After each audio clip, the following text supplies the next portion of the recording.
is very good. I'm impressed by the depth of the discussion in Ireland and the understanding of complex economic financial sector issues, which is revealed by looking into the Irish press, looking into the discussion, but also when I come from the airport with a taxi driver, they are often very well informed, I must say, very well informed.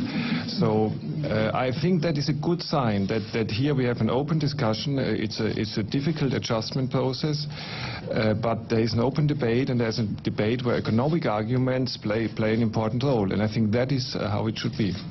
Klaus Mannisch, did your taxi driver tell you how the Irish people are bewildered that we are required to pay unguaranteed bondholders billions of euros for debts that the Irish people have no relation to or no bearing with, primarily to bail out or to ensure the solvency of European banks?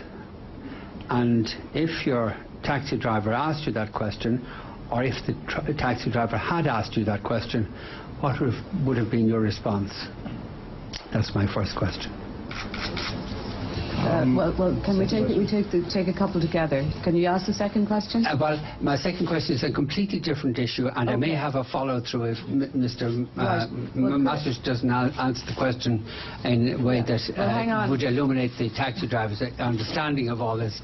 I would have a follow-through question. Right. Can I ask you then to pass the mic, and we'll come back to you for the second question? Yeah, well, if you don't mind, that's a way of breaking up the exchange, and I would prefer if it went this way. We have a tradition in Irish journalism that we pursue issues, and that when somebody doesn't ask a question, we follow through on it, and I hope that tradition will be respected on this occasion. So could you answer the question? Yeah. Mr. Vincent, I have answered a very similar question of you. I think it was 2 reviews ago. You addressed the question. You addressed the question previously. I addressed the question. Yes. I answered it. I would say I can understand that this is a difficult decision to be made by the government, and there's no doubt about it. But there are different aspects of the problem to be balanced against each other, and I can understand that the government came to the view that all in all, the costs for the Irish people, for the stability of the banking system, for the confidence in the banking system of taking certain action in this respect, which you were mentioning, could likely have been much bigger than the benefits for the taxpayer, which of course would have been there. So the financial sector would have been affected, the confidence of the financial sector would have been negatively affected, and I can understand that there was a difficult decision, but that the decision was taken in this direction. Yeah, that doesn't address the issue. We are required to pay in respect of a defunct bank. There's no bearing on the welfare of the Irish people at all.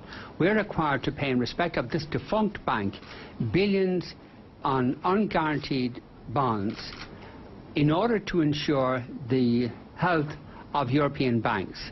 Now, what would you explain, how would you explain that situation to the taxi driver that you talked about earlier?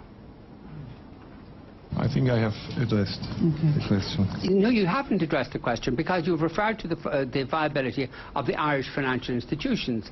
This financial institution I'm talking about is defunct. It's over, it's finished.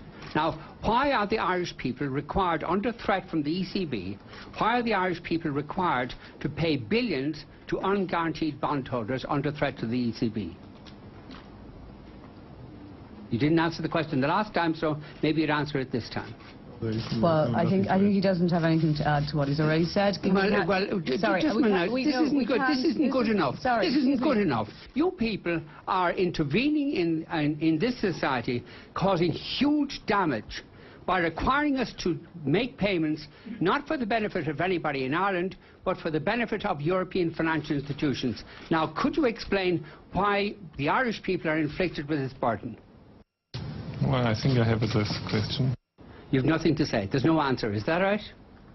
Is that it? No answer? I have given an answer. He's given an answer. You have given an answer that doesn't address the question. That's your view.